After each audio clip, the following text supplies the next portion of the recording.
Selamat berjumpa kembali, suster, bapak, ibu, dan anak-anak yang terkasih. Marilah pada hari ini kita mengikuti pendalaman iman masa Prapaskah yang kedua. Untuk itu, sebelum kita melanjutkan pendalaman iman kita awali dulu dengan bernyanyi bersama. Marilah kita awali dengan nyanyian pembukaan.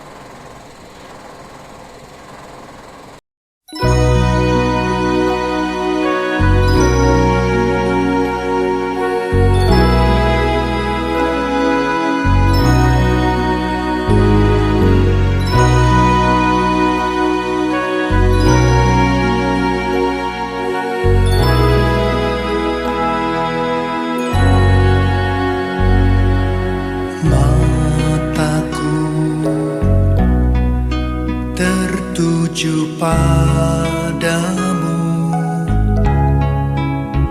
segenap hidupku ku serahkan padamu.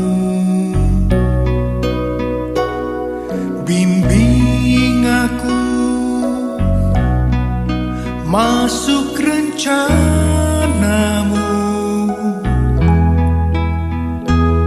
membesarkan kerajaanmu. Ku mau mengikuti kehendak-Mu ya Bapa.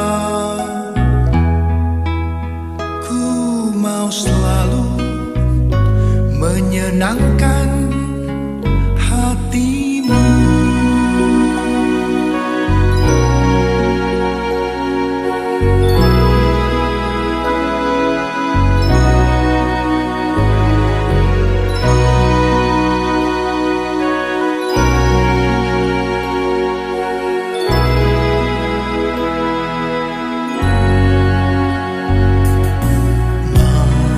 Mataku tertuju padamu, segenap hidupku ku serahkan padamu. Bimbing aku masuk rencanamu, untuk membesarkan kerajaanmu. Ku mau mengikuti kehendak-Mu ya Bapa. Ku mau selalu menyenangkan hati-Mu.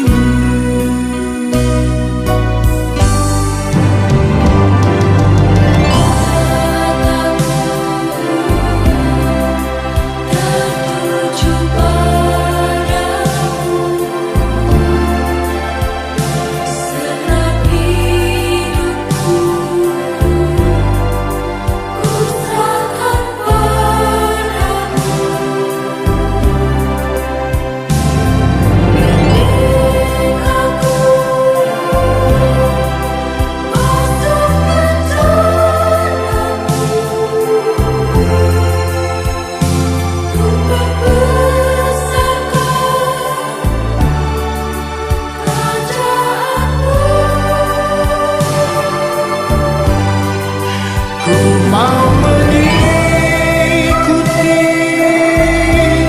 kehendak-Mu ya Bapa. Ku mau selalu menyenangkan hati-Mu. Ku mau selalu menyenangkan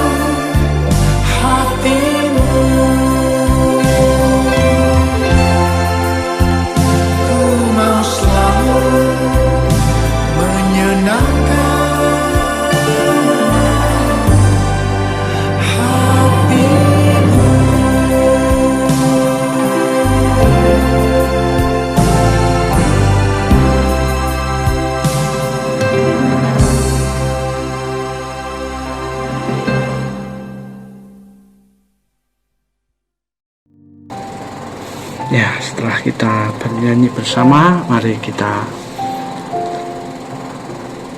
mengikuti pendalaman iman pada hari ini dengan baik. Mari kita membuat tanda kemenangan Tuhan kita Yesus Kristus. Dalam nama Bapa dan Putra dan Roh Kudus. Amin. Saudara, Bapak, Ibu, dan anak-anak yang terkasih, dalam pertemuan yang kedua ini kita diajak untuk terus percaya kepadanya dengan mengarahkan mata hati dan pikiran kita hanya kepada Yesus dan bukan kepada masa lalu dan kegagalan kita, karena Dia tidak pernah meninggalkan kita. Surat Ibrani mengatakan, marilah kita melakukan dengan mata yang tertuju kepada Yesus yang memimpin kita dalam iman. Mengapa harus demikian? Karena dalam situasi pandemi yang masih ada di sekitar kita, banyak orang berisiko kehilangan harapan. Karena itu, Paus Fransiskus ingin mengundang semua orang yang untuk menyambut karunia harapan yang berasal dari Kristus. Harapan itu adalah Dia yang membantu kita menyusuri gelombang laut, rasa sakit, kematian, dan ketidakadilan yang tidak memuat kata akhir atas tujuan hidup kita. Maka untuk keluar dari berbagai persoalan yang ada, kita harus memiliki iman, harapan, dan kasih dengan menjaga dan memperhatikan satu sama lain. Kita juga mesti memperluas cakupan kepedulian ini pada rumah kita bersama, yakni bumi dan setiap ciptaan. Untuk itu, marilah kita mengawali ibadat pada masa Prapaskah kedua ini dengan doa pembukaan.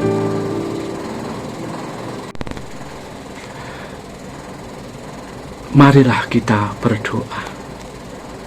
Ya Allah yang Maha Bijaksana, kami bersyukur kepadamu karena sampai saat ini Engkau masih mengasihi, mencintai kami semua.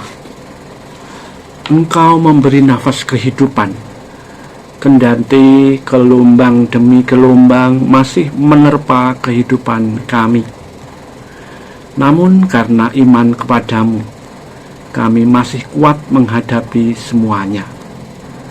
Semoga melalui pertemuan ini kami semakin dikuatkan dan disadarkan bahwa satu-satunya sandaran kehidupan kami hanyalah kepadamu. Biarkanlah mata kami hanya tertuju padamu dan selalu berharap akan belas kasih-Mu. Demi Kristus Tuhan dan pengantara kami. Amin.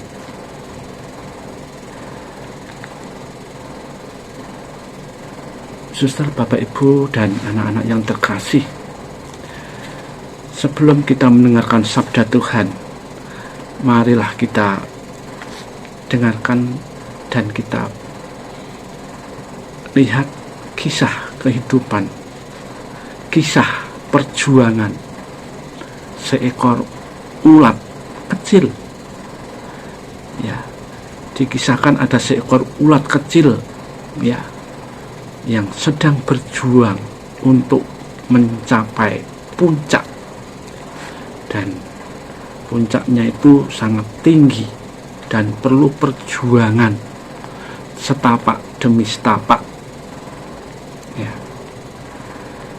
Di dalam hati kecilnya si ulat itu, ya, apakah saya bisa sampai ke atas? Nah, maka dengan perjuangan dan juga ya harapan yang begitu besar untuk sampai di atas, di puncak, ulat kecil itu berjalan setapak demi setapak, ya, sehingga fokus dalam pikirannya adalah tetap berjalan, melangkah terus walaupun naik, walaupun itu tinggi, namun dengan penuh semangat yang tinggi, tanpa lelah dan putus asa, ulat kecil itu selamat dan tiba sampai di puncaknya. Mari kita perhatikan sejenak.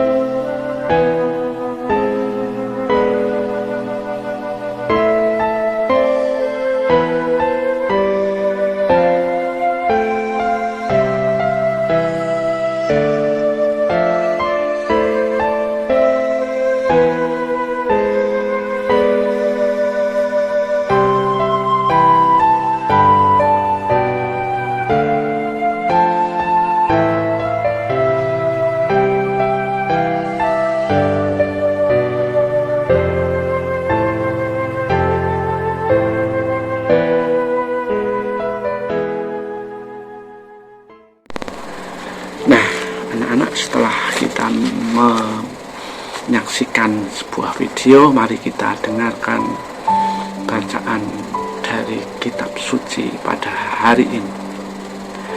Pembacaan dari kitab Markus. Pada hari itu, waktu hari sudah petang, Yesus berkata kepada mereka, "Marilah kita bertolak ke seberang."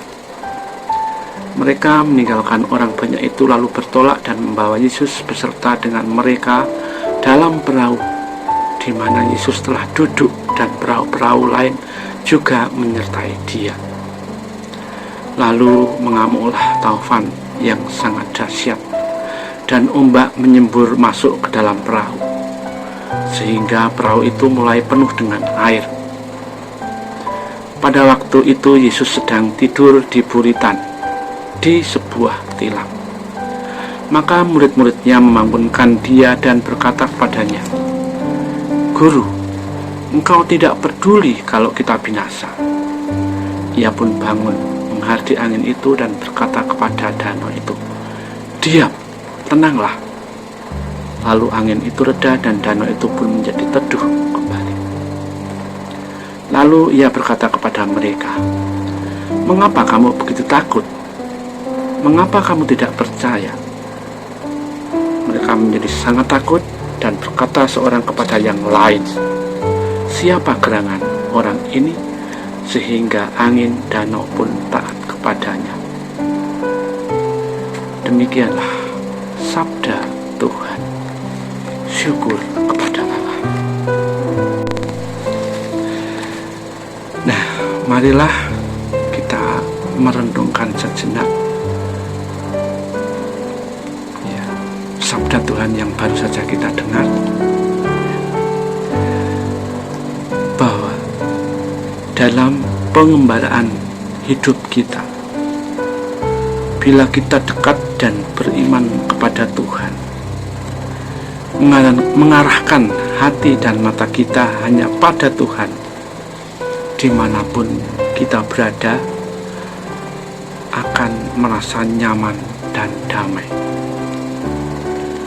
Selain itu, Tuhan rupanya menghendaki supaya kita tetap berjalan, tetap maju ke depan, maju baik lahir batin, rohani dan jasmani. Tuhan tidak menghendaki bahwa kita menyenangi status yang wow itu tidak tahu. Kita harus tetap melangkah maju. Tuhan tidak menuntut kita membuat langkah-langkah yang besar. Biar setapak demi setapak, asal terus maju bersamanya. Tadi dalam kisah ulat kecil yang berjuang, ya, dapat kita petik dari kisah seekor ulat kecil dalam video tadi, bahwa ya kita harus melangkah maju. Ya. Walaupun itu hanya setapak demi setapak, asalkan itu terus menerus, kita akan sampai. Dan juga kita di dalam menapaki setapak demi setapak itu tidak hanya mengandalkan diri kita sendiri, namun Tuhan adalah satu-satunya andalan kita. Kita melangkah terus maju dengan mengandalkan kekuatan Tuhan. Dalam bacaan Injil kita dapat membayangkan, ya, bagaimana Yesus membentak angin ribut yang sedang mengamuk di Danau Galilea, dan danau pun menjadi teduh sekali.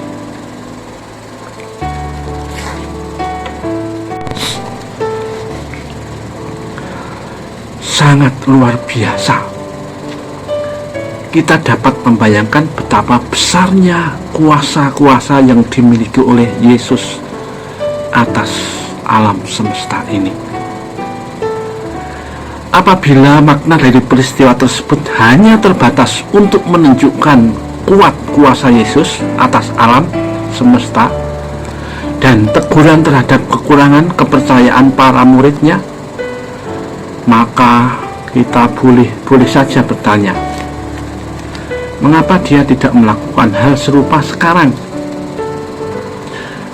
Mengapa dia membiarkan orang-orang yang mengasihinya pada zaman ini mati tenggelam dalam kecelakaan kapal laut, pesawat udara, dan berbagai bencana alam?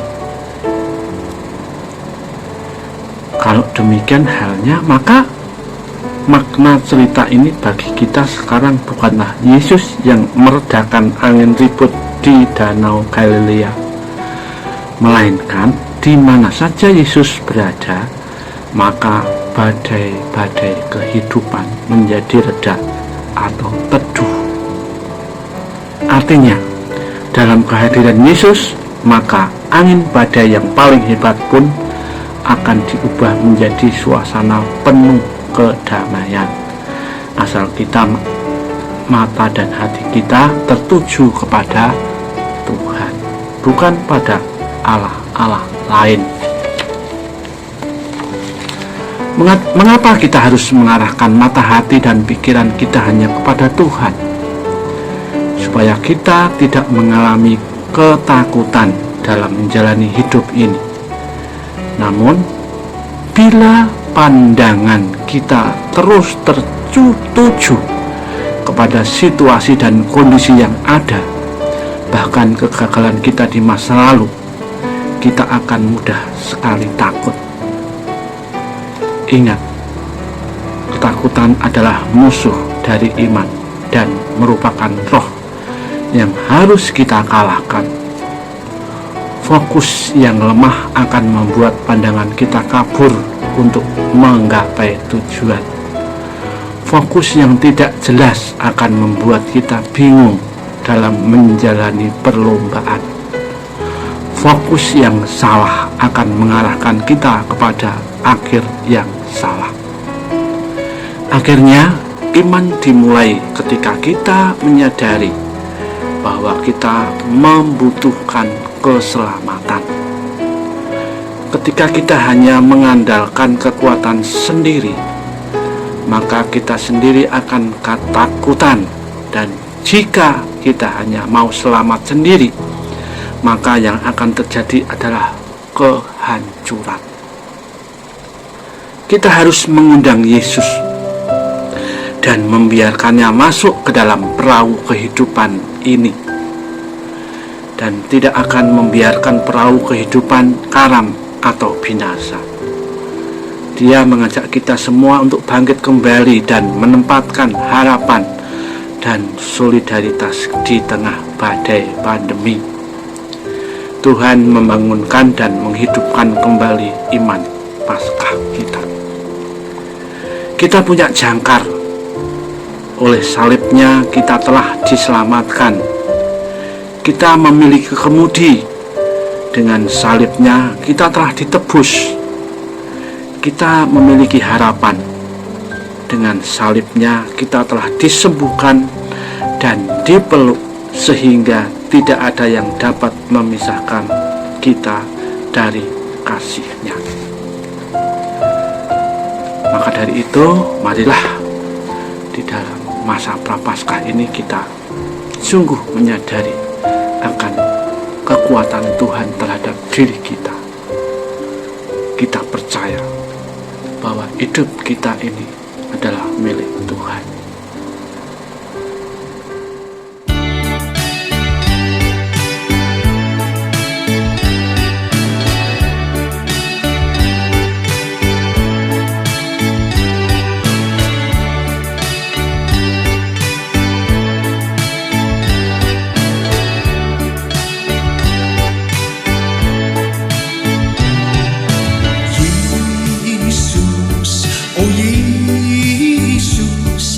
Ada kuasa di dalam nama-Mu, Yesus. Oh Yesus, ada kuasa di dalam darah-Mu. Kau benteng hidupku, menara kekuatanku. Bersama-Mu aku takkan goyah. Oh Yesus, Engkau perlindungan hidupku.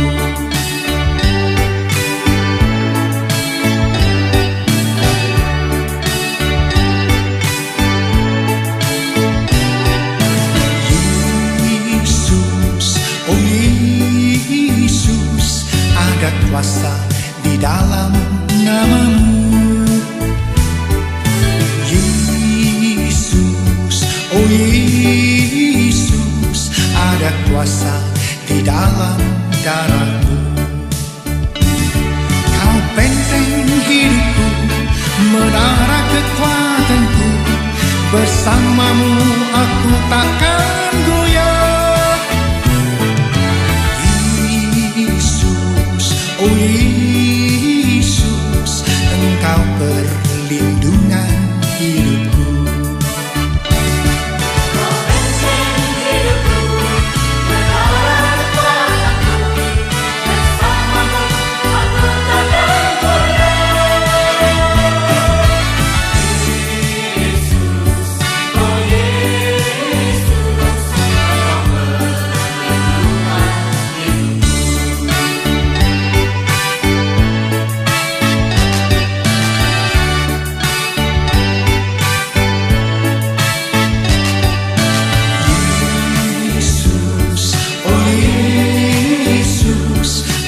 Kuasa di dalam nama-Mu,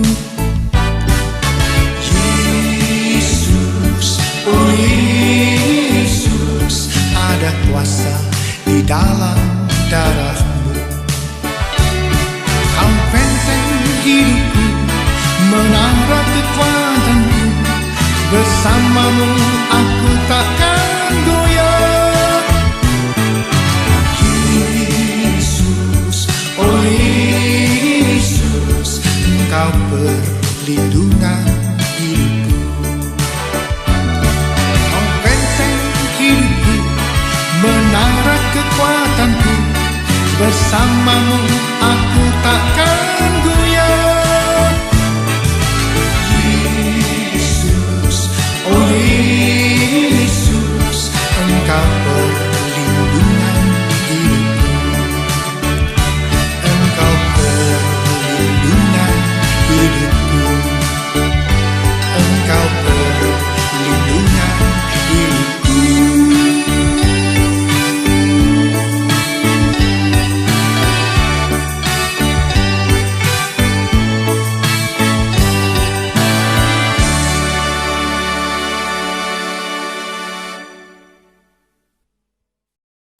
Marilah kita berdoa kepada Tuhan.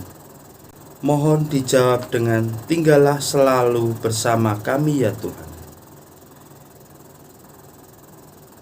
Bagi gereja Allah, semoga umat Allah semakin menyadari bahwa tugas perutusan sebagai putra-putrinya yang terkasih adalah berbagi hidup dengan sesama demi keselamatan seluruh umat manusia. Marilah kita berdoa kepadanya.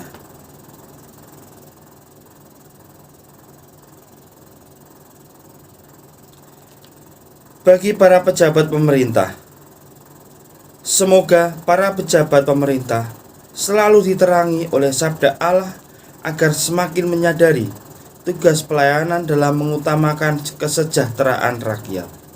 Marilah kita berdoa kepadanya.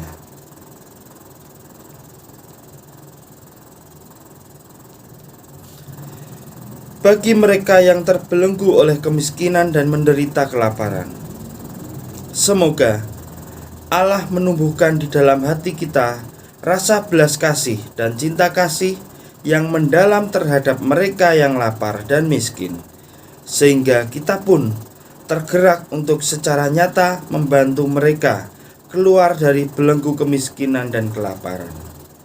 Marilah kita berdoa kepadanya.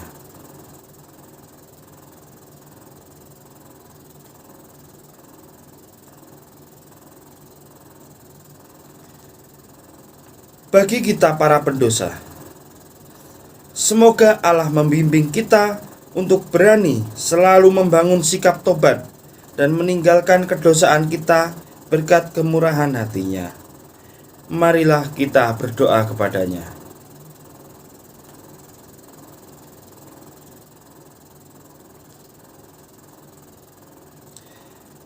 Allah Bapa kami yang Maha Mulia, dengarkanlah doa-doa kami dan berilah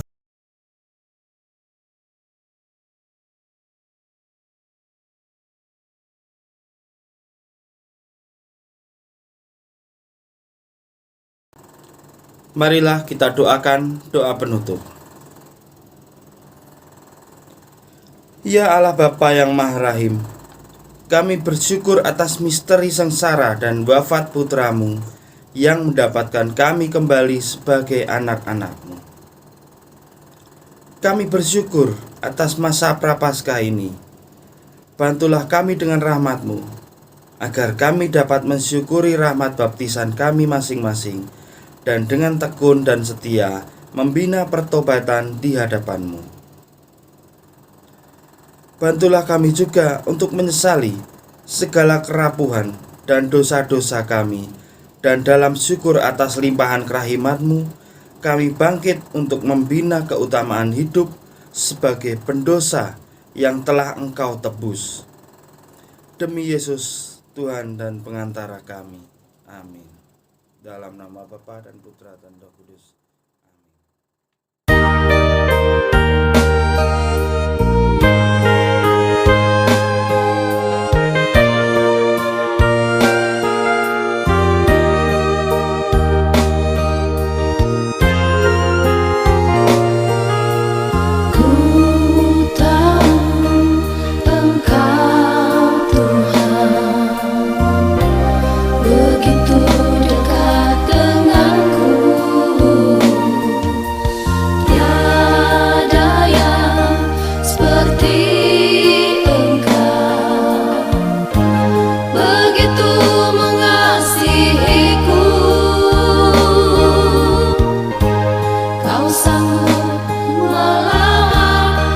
Hidup